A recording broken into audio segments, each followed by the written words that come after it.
Hola, bienvenido a tu programa Una Pausa en el Camino, un espacio dedicado al estudio de la Palabra de Dios con una aplicación práctica para tu vida. Mi nombre es el profesor José Javier Colón y les saludo hoy desde la Isla del Encanto, Puerto Rico.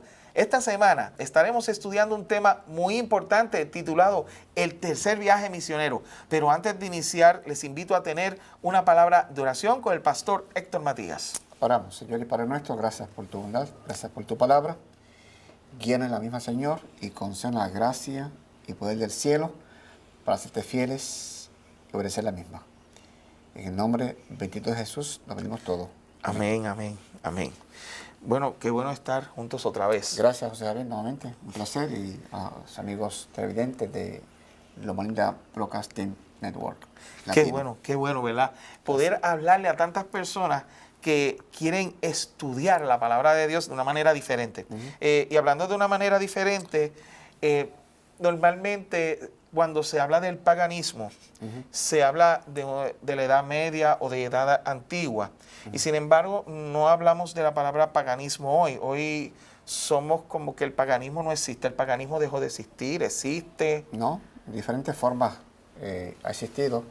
Y esa mezcolanza del error, de mezclarlo con la verdad y de esa pretender llevar un engaño a la gente, una manera persuasiva, es hoy por hoy uno de los mayores disuasivos que el enemigo hacemos utiliza para engañar las mentes incautas y llevarlos al error. Usted me está diciendo entonces, antes ¿verdad? de entrar, porque yo tengo que aclarar qué es lo que es paganismo para que la gente nos entienda. Sí. O sea, el paganismo no implica encontrar algo malo de primera intención. O sea, usted me está diciendo que se mezcla. O sea, ¿se mezcla hasta qué punto? Bueno, sin lugar a dudas, el error, doctrinas o enseñanzas, tradiciones o costumbres que no van acorde con la palabra de Dios, inclusive pretendiendo utilizar la palabra de Dios para presentarla como una verdad. O sea, que muchas veces... Y tenemos el caso de Pablo allí en Éfeso, el caso de Demetrio particularmente, ¿no? Y cómo pretendía comprar el don del Espíritu Santo, ¿no? Es decir, no hay mayor engaño como pretender mezclar la verdad con el error para presentarla como una verdad ante la mente del ser humano, ¿no? O sea, que la intención de él era buena. Y aun cuando parezcan buenas intenciones, siempre permea el error detrás de ello. Y por eso es muy importante estar atento a lo que dice la palabra de Dios. Entonces, Pablo tuvo la sinagoga y por 3 meses disertó de la palabra de Dios. Y él hablaba acerca del camino. Y muchos se enfurecieron y reaccionaron en contra de las enseñanzas. O sea, ¿dónde estaba Pablo? Él era mayoría en el sentido porque... a él lo dejaban 3 meses. Sí. Y 3 meses estamos hablando de todos los sábados. Sí. Que él predicaba ahí. Que lo dice, creo, en el capítulo 18, el versículo 4, dice que acostumbraba a estar ahí todos los sábados. 19. Sí. O sea, y 19. Entonces, lo dejaban predicar todos esos sábados. ¿Cómo lo dejaron predicar 3 meses si había tanta gente en contra de él? Bueno, muchos se enfurecieron y rehusaron creer. O sea, entendían, pero no creían. Rehusar creer. Y por lo tanto, Pablo se apartó de ellos. Y hay quienes creen en el mensaje de la palabra de Dios y hay quienes no creen. Y entonces, si yo tengo una persona cualquiera, ¿qué debo hacer si esa persona no cree lo que yo creo? Yo le enseño, me hace una pregunta. Vamos a suponer que la pregunta sea, ¿existe el concepto de la Trinidad en la Biblia? Y la persona me dice que no. Y si la persona persiste en algo que evidentemente no es bíblico, ¿cómo yo hago? Bueno, tenemos que presentar la palabra de Dios porque la palabra de Dios se defiende a sí misma. La palabra se define a sí misma. La palabra de Dios es poderosa, se sostiene y se mantiene como la única verdad. Lo que tenemos que tener en cuenta siempre es Ujú. evitar la confrontación. Oh, ok. No ok. ganar ninguna discusión con nadie, porque la palabra de Dios no es para discutirla, sino para expresar y exponer lo que ella declara y es. O sea, no, Y no claro, es- el agente que convence al ser humano de lo que es el error para llevarlo a la verdad es a través de la persona del Espíritu Santo, quien convence, quien guía toda verdad. Y nos corresponde a nosotros presentar la verdad tal y como es. Claro, el lenguaje, el estilo, la forma, la manera en cómo se expresa y se habla, tiene que ver mucho. Porque no es cuestión de que yo defienda la verdad. La palabra de Dios se sostiene a sí misma. Ujú. Dios nos pide a nosotros que seamos canales por los cuales fluya el mensaje de la palabra de Dios, la predicación que es poderosa. Pues el Evangelio es poder para la salvación.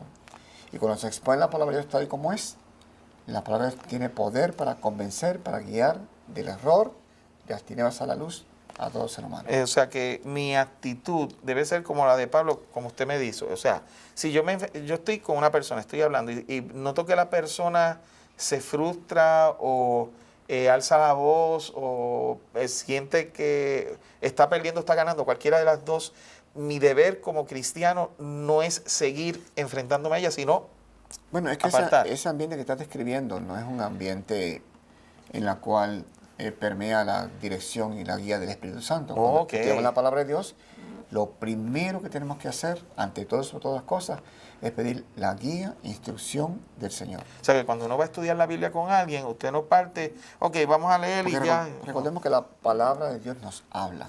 Ok. Habla a la conciencia, habla a la mente, al intelecto, y la palabra nos va guiando. Pero lo importante es escudriñar la palabra de Dios, ir de las ideas simples a aquellas que son más complicadas y más difíciles de entender.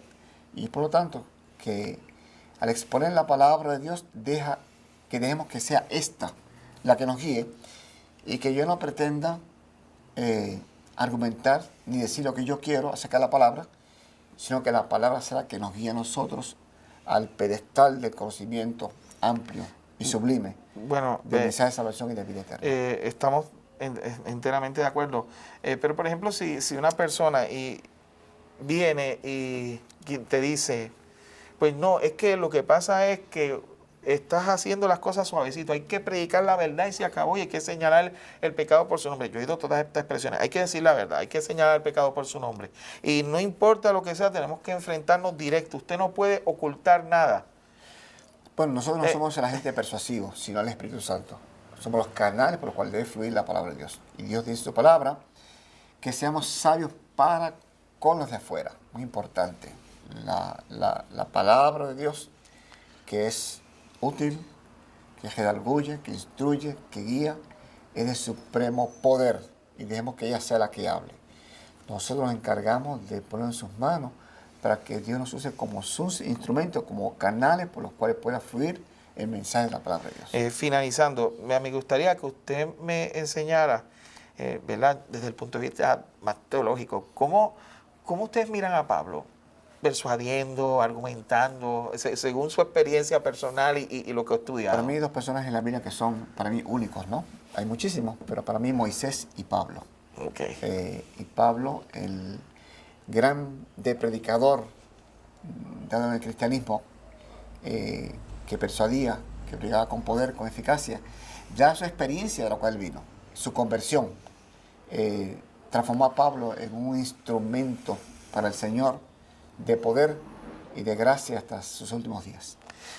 Y de hecho, es bien importante que entendamos que entonces, vamos a ver si yo entendí, es que todos tenemos que ser como Pablo en ese sentido. O sea, la argumentación, el uso de la lógica que Pablo tenía era espectacular.